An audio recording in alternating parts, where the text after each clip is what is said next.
going to start because I think Rocky was put in my life.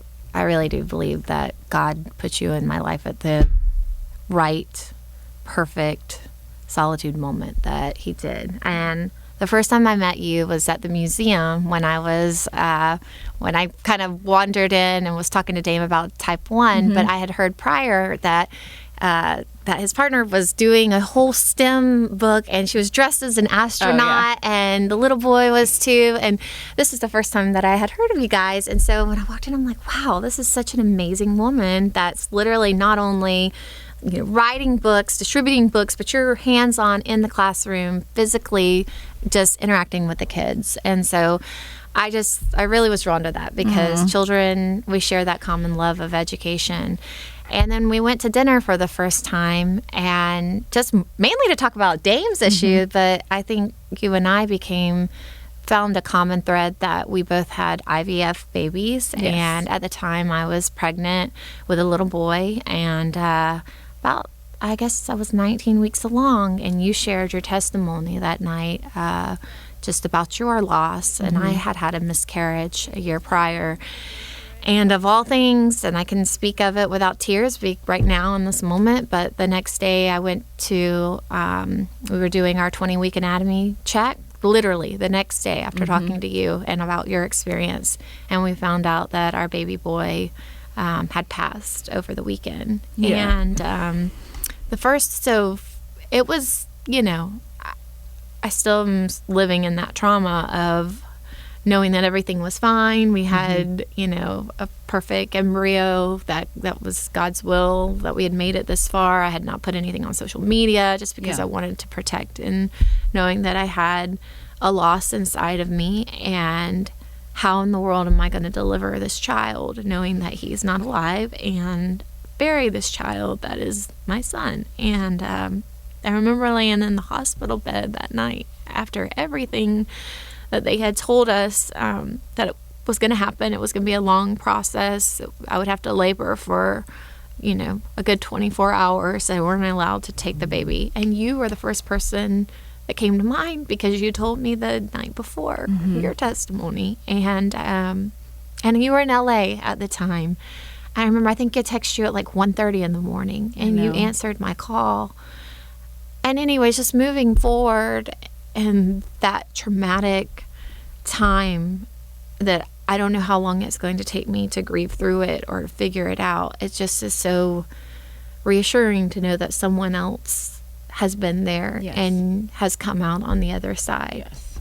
And so, I'm meeting you. It was, I don't know if Sarah, I don't know the word for it, but it was, and then, so the day before we went to dinner, we met at the most amazing children's museum I've ever been to. I'm like still floored to this day about the Bonnet Springs, and it's the 6x6 Carol Jenkins Resource Center. Yes. And anyways, I could go on about this place. I could start about the school because we share the love for education, and then the love for it's just all around babies. How about that? It's just a love for kids. And so the resource center, I'm toyed with the fact because of Dusko, he's 2.5 now, and he's in LA. I had him in preschool, but I haven't been in LA, so I haven't been able to put him in preschool. So I was like, I got to get him around kids.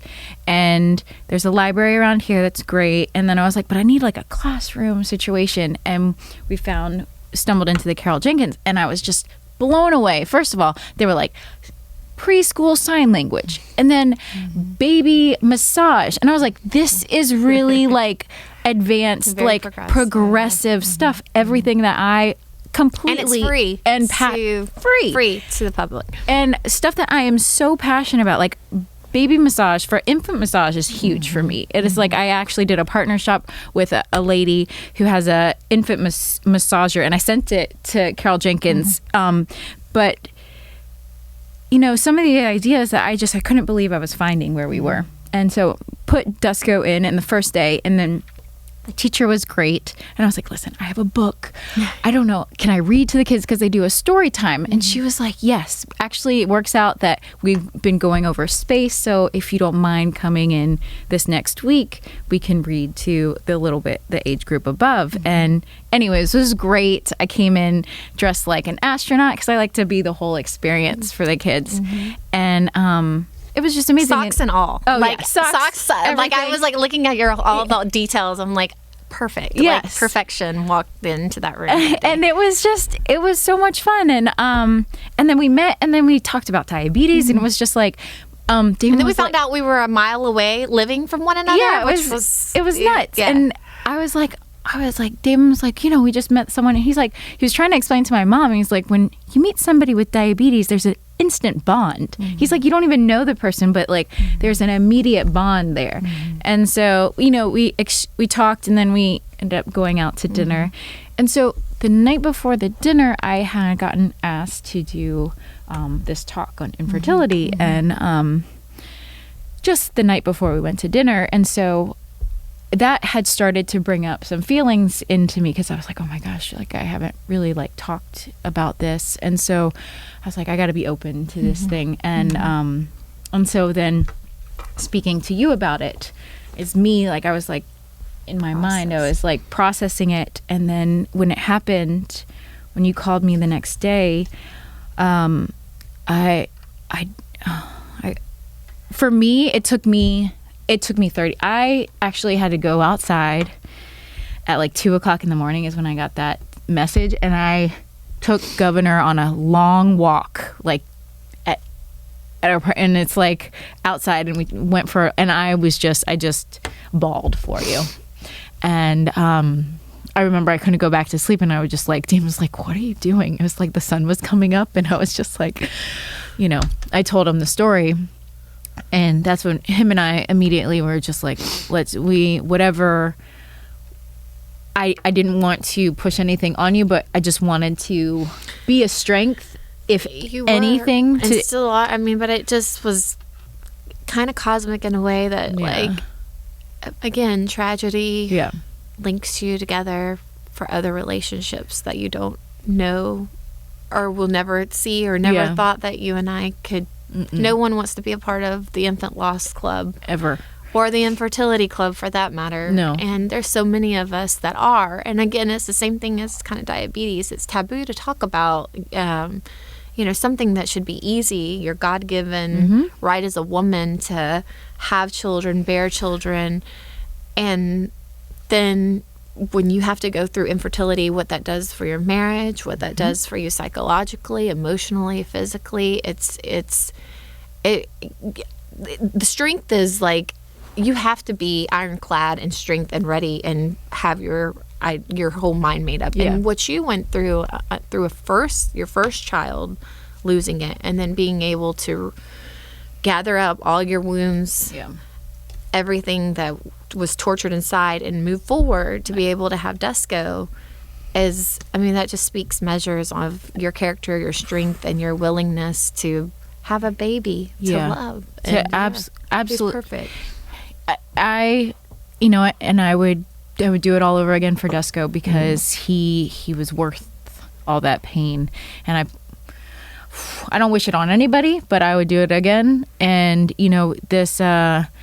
it's definitely hard, and there were so many times was like, why can't I just, like, I'm not woman enough, I can't do this. And then and Damon was so good about pushing me to get over. He's like, no, you just need to get pregnant again. And again, I did IVF. I was unable to get pregnant with Desco naturally. I had to. IVF is a whole process, and it's in itself. If you're out there struggling, it's okay. You're fine. 1 in 8 women are suffering from infertility, and then as you get older, you start getting more and more nervous. So, like, I was this girl. I was like, oh, I'm Puerto Rican. I always say this. I'm Puerto Rican. A man could sneeze on me, I should be able to get pregnant. Like, but so I kind of tried to put my career first, and I was like, I'll put having baby on the back burner. But then your egg quality starts going down, and you start having other things like, we don't know if it's nature, what's happening, why infertility rates are going up and up and up, what people are getting, medicine, we don't know. So we can put a lot of blame on different things. But again, I'm a huge advocate for freezing eggs. I am too. I have 2 daughters. My first daughter was conceived naturally. I was 31. I think we had just got married, and like I wasn't even really thinking about children, and it happened. My second, I went through IVF 2 cycles, and she was. What's the name for its second? It's called second infertility. Yeah, and they can find nothing wrong with me, nothing wrong with him. We still have no clue, and it's like, and I carried. So I have 2 daughters, and I said this to my fertility doctor. I'm like, don't you think we should be more of a proponent for women in their early 20s when they have the best egg quality? If you have the affordability, there's different grants that actually will pay for it as well. Go ahead and do that. Men can procreate till they're 70 years old, but women, when you've got your career and you're in stride, you're not thinking about children until the right one comes along, and it could be 35 and older. But we've gone through many rounds of IVF, and even after loss, I don't even know if I should say this out loud, but I still feel a yearning in my heart that maybe it's not over yet. But, it just is, and it's hard to find access to good fertility clinics. And also fertility clinics, they love to hold everything close to the chest. So their numbers or their live birth rates, they're not great with sharing all the information that's out there because they belong to a franchise. And so, doing your due diligence on Instagram. Right now. The fertility man, there's one, he's called the Embryo Man. Follow him, the handle, the Embryo Man. He puts out a lot of good things on different types, just things that you wouldn't get normally from your clinic. But I also think now that we're kind of going through things again, I don't know if you had to go through a psychologist to make sure that you and Dame were ready to pursue, like that's a new protocol that they're adding, which is that just in Florida? We did fertility in New York, Orlando, and Tampa, and the Tampa region just actually instituted it, that when you're starting to prepare, because there is so much that goes along with it. Right. Well, I know I have to sign like a long, it's like dated, like who gets the baby, who gets the embryos, in case of divorce. Well, that's actually changed now, because the last time we did IVF, I asked for that because that was a huge thing. Yeah. Wesley, facetiously but being funny, was like, what if you have 7 eggs and something happens, or 7 embryos, something happens to you and I? Yeah. Am I going to pay child support on 7 embryos that you want to have? I joke with Damon about that all the time, but yeah. But now they actually don't make you sign that contract, because they say they let the courts actually decide for it now, so it doesn't have to be. I don't know for all fertility clinics, but the ones in Florida, that's not actually, you don't have to think those things out, which interesting is hard. It makes you take up questions that you've never even thought about. Like, that's interesting. Well. So I know in California, where my embryos are frozen, my babies are frozen. The paperwork is like who has to sign off for them and who has the rights to speak for them and then also when we did our will paperwork, where would I go? I put that into the will, and it's wild that my daughters could have potentially their sister or brother. Yeah, that's really crazy. Because they last up to 70 years. Well, and that's another thing. You have to decide if you do have 7 or 8 embryos, and this is a moral question. It also is psychological. If you're not planning to have 8 children, are you going to destroy? I think your options are destroy, donate to science, or donate to another couple. Well, my gosh, I personally couldn't imagine having children out there. That's somebody else, but that's just me. No, that's me. I mean, selfless, more props to you, but then also destroying 5-day blast. I mean, it's a lot that goes with it. It's a lot of thought into it. And the hormones that you take. If I can say one thing to women, this is my mantra. Do not go through, if you and your husband have tried for a year, do not go to your OB and just start, because that's going to Clomid or Letrozole, we're going to try that for a year. We're going to try a couple of IUIs. Go straight to the fertility clinic, because you're going to waste 1.5 years, 2 years of where your egg quality was good. and then you're 2 years down the road and it's diminished and you're back at square one. So don't fool around with just your normal OB. Go straight to the source and figure out what's going on. And with Clomid, yourself. I'm not going to lie, Clomid sucked. It made me It was the worst. I remember feeling my embryos drop, because I remember I was walking through a doorway and it was like a boom. And I was like, oh my God, I just ovulated. And I felt like a shockwave was going through, and my hormones were all messed up. I felt like I was the worst person. Oh, I saw, well, what it does, Clomid and letrozole, they're two different forms. Clomid tricks your brain into saying you don't have any estrogen. So your estrogen doubles. So you have more of a chance of having twins if you have Clomid, because you're going to ovulate a lot. But I remember, this is a crazy example. My husband joined a Bible study group, okay? I don't even know what was going on. This is like middle of the, he told me, he's like, hey, I'm, joining 2 other guys. We're going to do a Bible, what a reading. I literally started sobbing, and I'm like, you should be the biblical leader of our family first. Like, it was just like babble. I remember my mom, who I trust with my life, who's had my first since day one. I would not let her babysit. I was too afraid that my baby was going to fall through the stairwell. It made me nuts. And but that's something you have to go through. And people go through many rounds of Clomid. Letrozole is a much better option if you go that way. For me, I remember the one injection that I hated. Oh, what was it called? It was almost like my friend had to take it as like a steroid or like an iron or thing. The progesterone? No.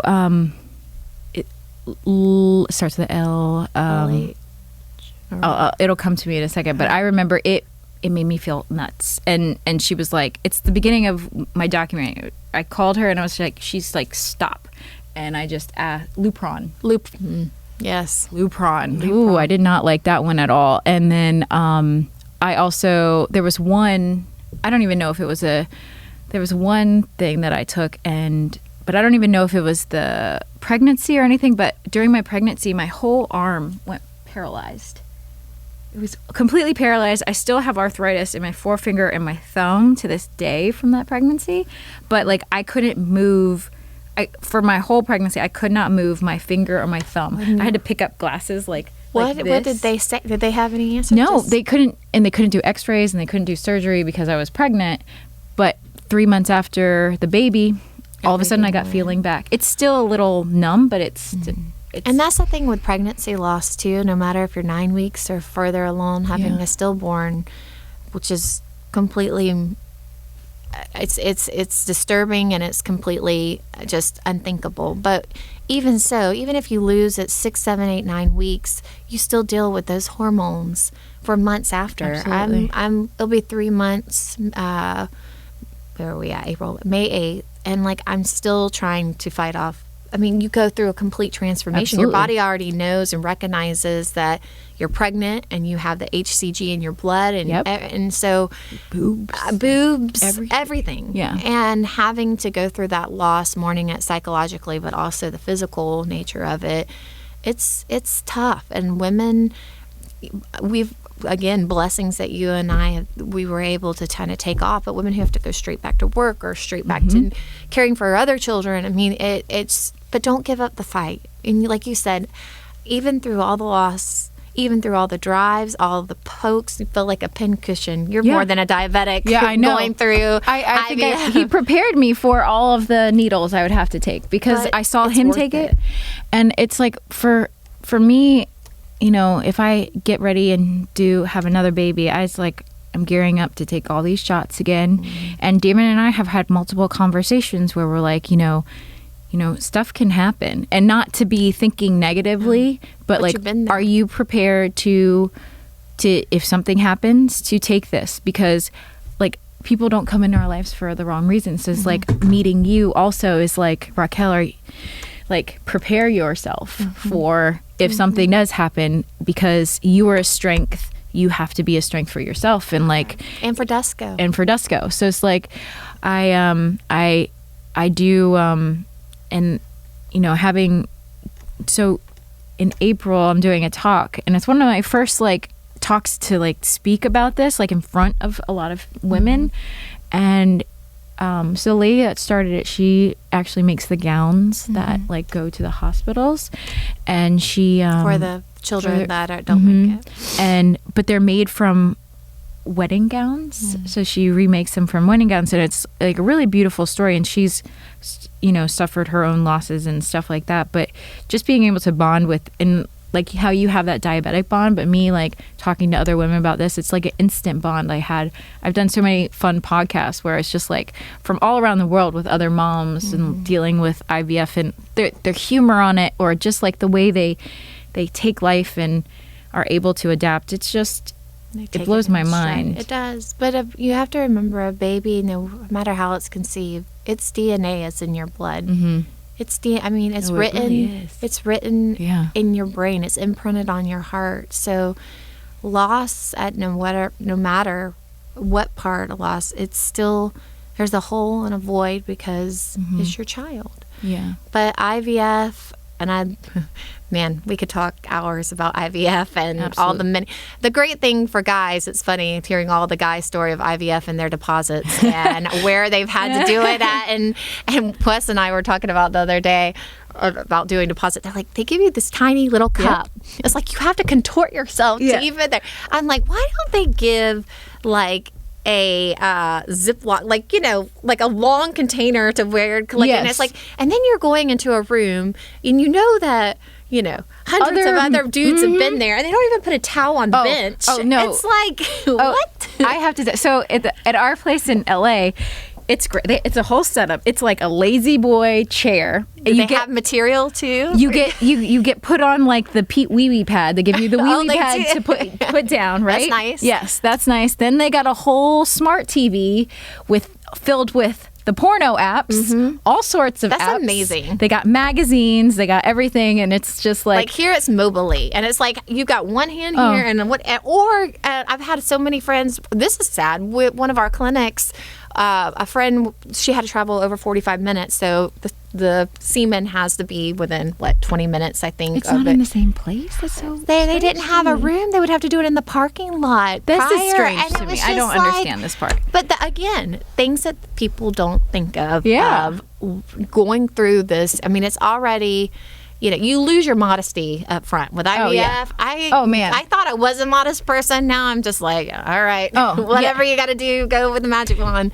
But for men too, I mean, there's a lot of things that go into their deposit and supporting their wives or their partners through this process, or women supporting their partners as well. It's funny. Damon became very we all became family at the IVF clinic because it's like, you know, see the same people every time. So who would always ask for his counts, and he'd be like, let me know how I'm doing.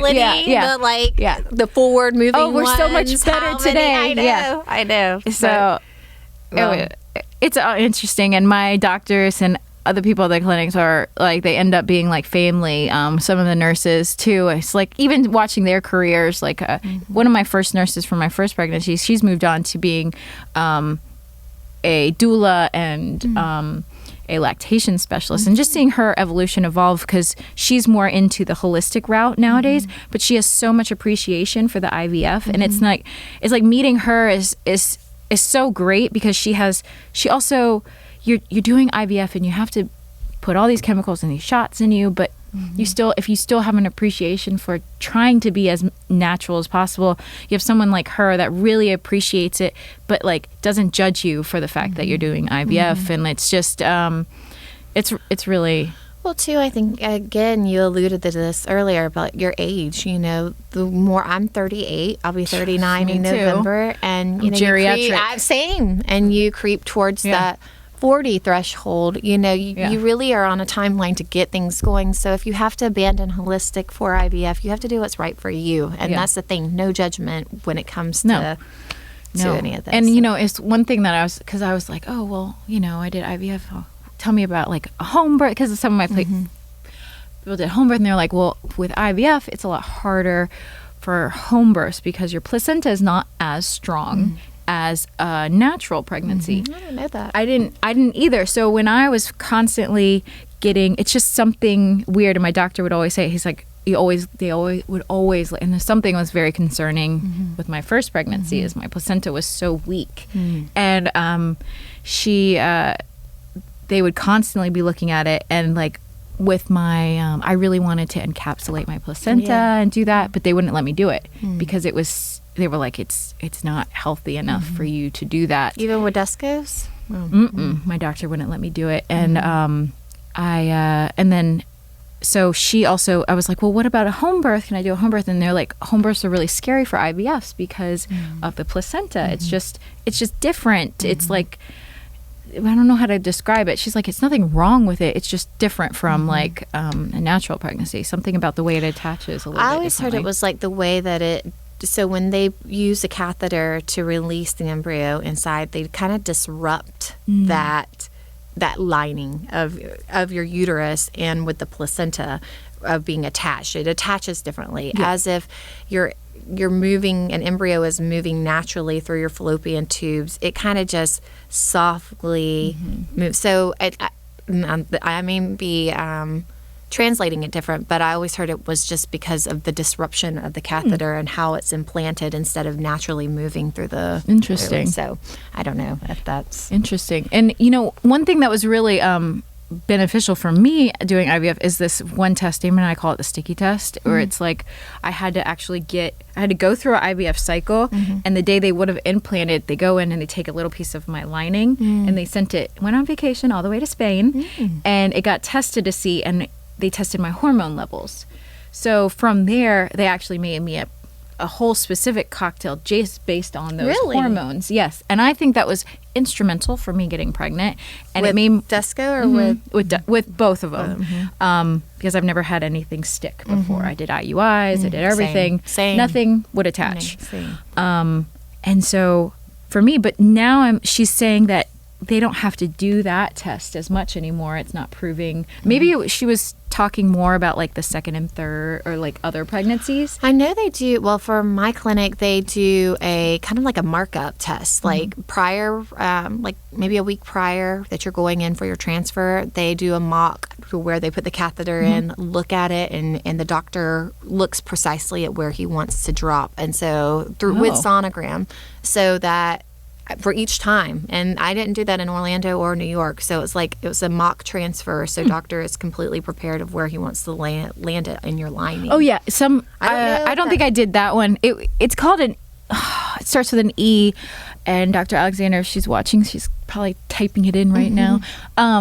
She they tested it, and I had to go through a whole cycle, and I had to wait for a whole nother period to do that implant again. But they just said, like, if they this just was, wanted to take like a biopsy of okay, and so they sent it to Spain, where they did the test, and from there they actually got you're this amount of progesterone, like we need to amp it up. And they actually really had to change it. All the doctors at the clinic got together, looked at it, and then gave me my own little specific cocktail. And progesterone is no joke. It talk about whelping up. Oh my gosh. I took it for the first 16 weeks of my last pregnancy. Yeah. And I mean, you kind of get used to it, but there's a lot of pain. Like, I mean, it isn't anything you can't do, believe me, but be prepared. Your body is made to do wondrous things. Okay, can I tell you one hilarious story? Okay, please. So did you have to, like, you take the one needle head and you pull it out and you turn it? Okay, yes. Well, I didn't realize that you had to change the needle head. You use the tool. Did you use the big one? Oh my goodness. Damon was sticking that in my butt for like a 3 months. Ice pick. It is so bad. This is like bleeding out. It was so bad. When I have it on the thing, when the nurse saw that, she was like, "What do you mean you've been using this one?" She was like, "No, there's a pink and a blue one." Yeah. She's like, "You poor thing." So yeah. Oh my gosh. So yeah, I was torturing myself on purpose. You but really were prepared. Yeah. So. But Damon likes to like slap the area so it's numb. It gets numb. And then talking about your cheeks. Yeah, when you when we were sticking with the wrong needle. Oh my God. That was so bad. Yeah. But anyways, I don't know if we want to. Yeah. No, well, I mean, it's been. And so tell me, I guess to wrap up, so what are you going to speak on in April? We're going to talk about infertility and just dealing with and getting over loss. And I think loss is a big thing. Just in general, talking to someone recently about even just losing a girlfriend or losing anybody, somebody so just significant in your life. It's just loss breaks your heart. But I think for us, it was just moving forward and having I was like, in 18 weeks, I'm going to try again. And just having this goal and that I did everything I could to work for. I did a cooking show. We went to Hawaii. I did a cooking show about Hawaii and how food, like to eat, how it helped. Just like being creative and just getting to make things that are nourishing for my body or everybody else. I think you gave me a really great piece of advice when we met, a couple weeks after it happened to me. And it's okay to be in a sad place and it's okay to be in a horrible place sometimes, or just being down on yourself and worry, but just don't stay there.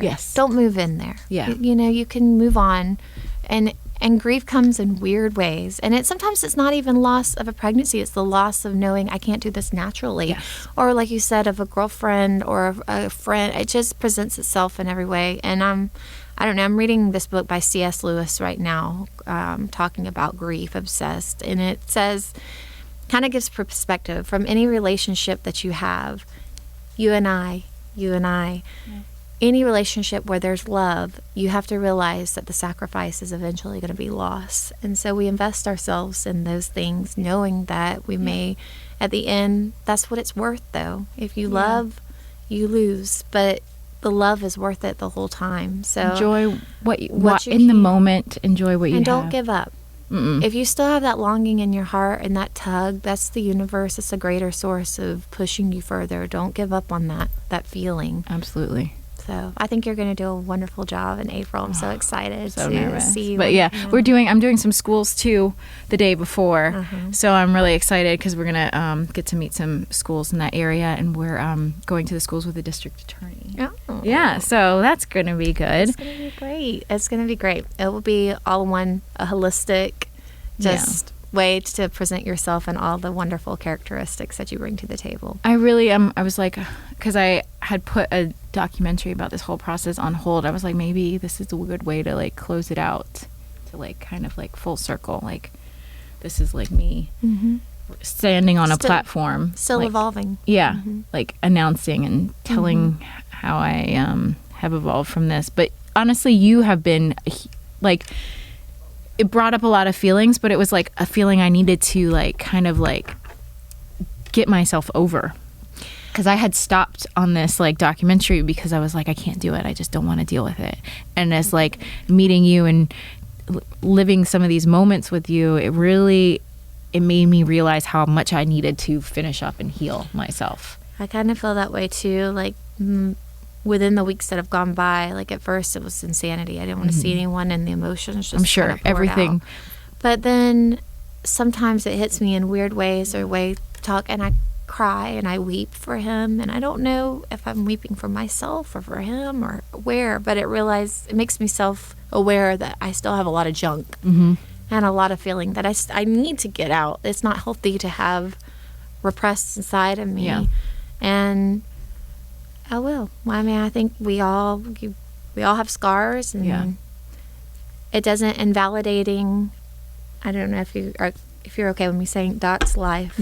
Invalidating my son Luke's life. That's an important piece of the puzzle too, because it's easy to compartmentalize and move to the next thing, but you realize that it was truly a life lost, and how you celebrate that or you mourn that is a whole nother chapter to figure out as well. You really helped me because I had compartmentalized a lot of it, and so you helped me open that door. And I wanted to ask you, what was your biggest trigger after you lost Luke?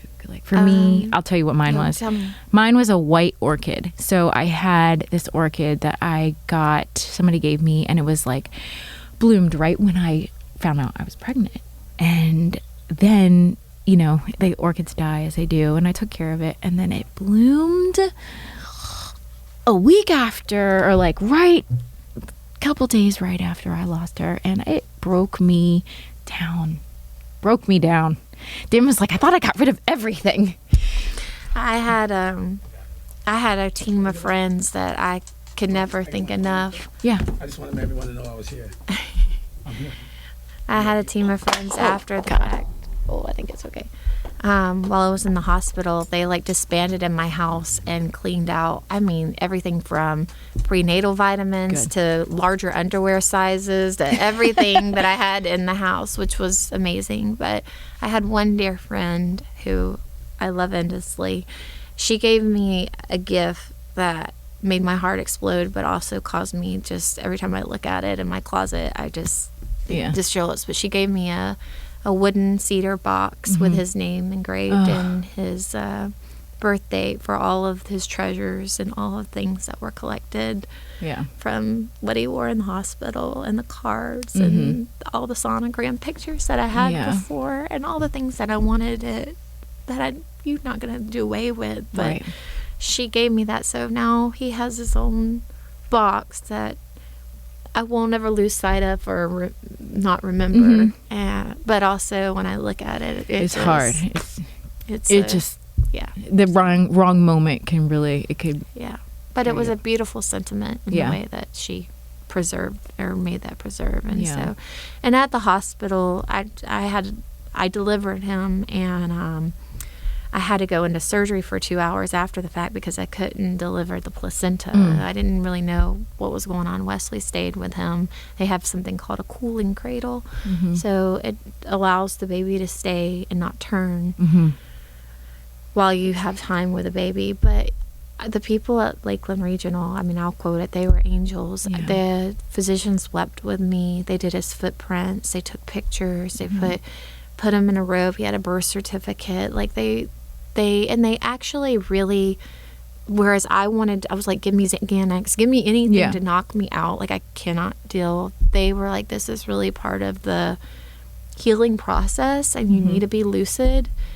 And as painful as it was, because I didn't want to see, I was so scared to even see what a child at 20 weeks looks like. But I'm so glad that I did for me. Yeah. But it's just things like that. Yeah. And I don't know if it's going to scar me forever or if it helps. Who knows? But you know what? We're taking it as it was positive and it was good. Yeah. And that's what you did in the moment. And you're still here and you're doing. Here. And I'm the same way. As soon as I left the hospital, that's why I'm dressed so down right now. But I made it a priority that I called a counselor ASAP, and I started doing Pilates and working out again. And I'm not a workout person at all. Believe me. I know you're making me jealous. I was like, dang, I'm not. Wesley, that's his amenity. No, I don't at all. And I hate gyms. I hate going into them. I don't know how to use the equipment, but I do like yoga and Pilates. And I was like, I'm going to dedicate and I'm trying, 2 months in to just try to get myself more level, because I have 2 little girls that expect from me, and I can be sad all day, but I have to be brave for them. So, and you're an amazing mom. And like to see you and Wes, like when we were at the dinner and Wes knew so much about your diabetes, I was like, they love each other so much. It's incredible, because I don't get to meet that many people that know each other like that, or that obsessed with each other as like David and I are, where it's like I know so much about I know so much about his to almost to the point where it's like he's like, stop talking, I'm talking to the doctor. And I was like, well, you weren't saying it fast enough. Like, but you're his caretaker. But that speaks measures of you, Raquel, and how much love that you're able to put out for him and care for him in the scary times and the good times. I mean, need Dad to be around. You two reciprocate and are really a wonderful pair. I mean, I think you complement each other very well. Oh, thanks. I really do. Sometimes it's hard. It's always hard.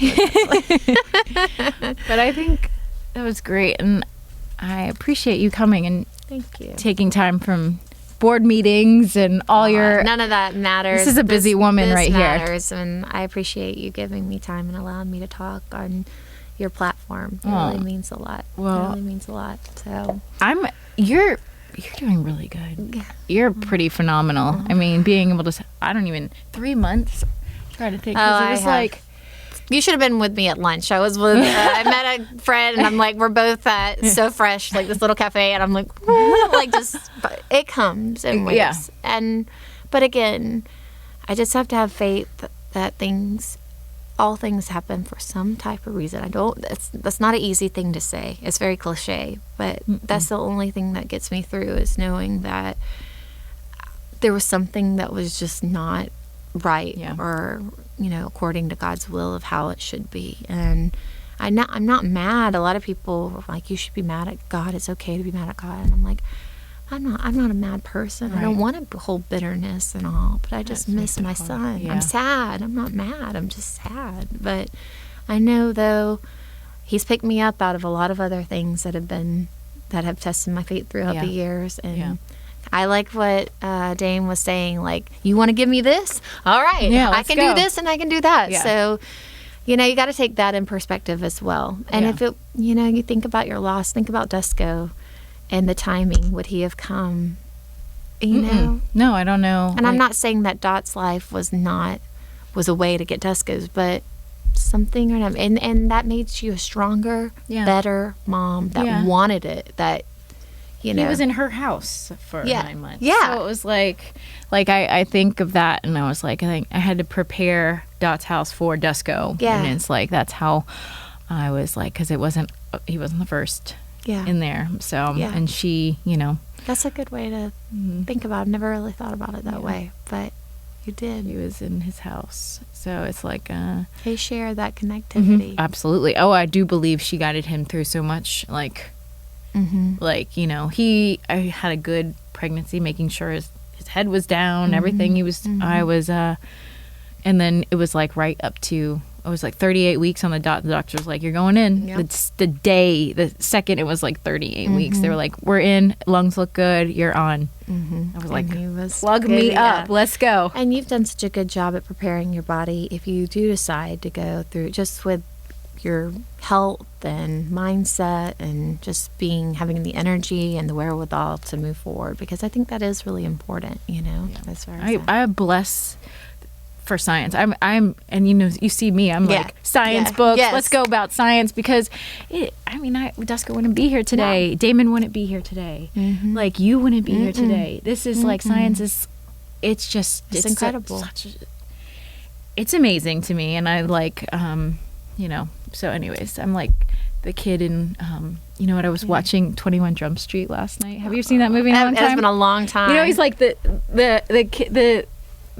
the kid that was like the popular kid in school, and then they have to go back to high school, and he ends up being with all the science nerds, and he makes a bomb out of like alcohol and batteries, and I was like, oh, that was cool. I feel like you were a science kid all the way up, like that was until I got to chemistry, and that's when my brother had to help me on all of them. Wow. So my brother he was more of the science. He had the more science brain. I was the creative brain in my family. I actually taught science, 6th grade science, and past life. And once I got to moles, it was too advanced for me. But I'm always the same thing. Like, I want to know. Like, I have such curiosity. Like, I want to know. And even through IVF, they don't give you all of the answers. And I'm like, I want to know. I want to be like, tell me what's happening day to day. I'm from South Carolina. The most I got about health class was don't do it and you won't get pregnant. Here we go. But I was like, oh my God, like there's like all these phases for your cycle. And so you can't really, luteal phase, the luteal phase, like you can't like get pregnant on certain things, like, but this is your window. And like, I didn't know that about my body. Well, it's interesting to me. I'm like, my God, all the many people that get pregnant on a shoestring, and you really only get pregnant one day. I know. A month. Like 24 hours is your window. Somebody told me that recently. I was like, listen, you're a miracle. I know. But that props to you guys who, are shooting it out, like doing it natural and can time your babies. Like I have some friends who are like, I want a baby in September. I'm like, man, I wish I could be so lucky. I had to do that with my IVF doctor. I was like... Yeah, but it's going to work if you ever decide to do it again. And I think, again, challenges, we've learned more, we gain more information, and we're able to make the right choices for our bodies. And that's what's most important. But we need to have Dusko and Birdie on the next one to show these little IVF babies and how miraculous they are. So... the attitudes we get in their COVID babies too, so they're a whole nother. Sometimes Wes and I will get. I'm like, you think they doctored her in the lab? Like she's so feisty. I'm like, I don't remember. Like, Dusko is hilarious. A drop of spice in there too. Yeah, definitely. Yeah, they were the best. They were the best egg and the best semen that came out, and so they're going to do some pretty amazing things. I think It's cool too. I always think the semen analysis and all the testing is really cool right now. I do too. Have you seen like I think it's called the zygote test, where it's like they put them through like kind of like a swimming maze? I saw that. It's like it looks like an ovary, like an ovary, like it has the tubes. Yes. And they have to swim. It was like they pick the straightest swimmer, and then they it's like magnets that pull the bad ones off to the side, and they're. Yes, they told me this, and I'm like, so you like literally set up like it's like a mouse trap, but it's of your ovary, and the ones because I kept trying to figure out. I'm like, how do they know which ones are forward swimming? Yeah, they do a wash in the beginning, and then they put them, and then you can ask for like that test. It's like, but yeah. Well, also that some semen they have two heads. Some are like not pointed. They're like disformed because they're like square, so they can't like puncture. I'm like, who would have thought like three tails? Three tails. Yeah. I know. Yeah. I know. So. It's not all women. Men they've got their issues too. Just I know I told Wes, I'm like, do not drink like before your semen sample. Like we get one egg, they get clean. billions. That's right. Like keep it clean for 3 days or whatever, 2 days before you do it. And I know telling Damon that was like the biggest challenge. The drinking was easy. It was the smoking part. He was like, it didn't affect the count. I was like, okay. Yeah, just one day. Just one day. Yeah. So, well, as I said, it's been a pleasure to get to know you through all of this, and I'm excited for the all most the intimate things. Details. Yes, that's right. Open book. Yeah. Open book is what challenges us to help others, which we're meant to do. So, I love you. Thank you.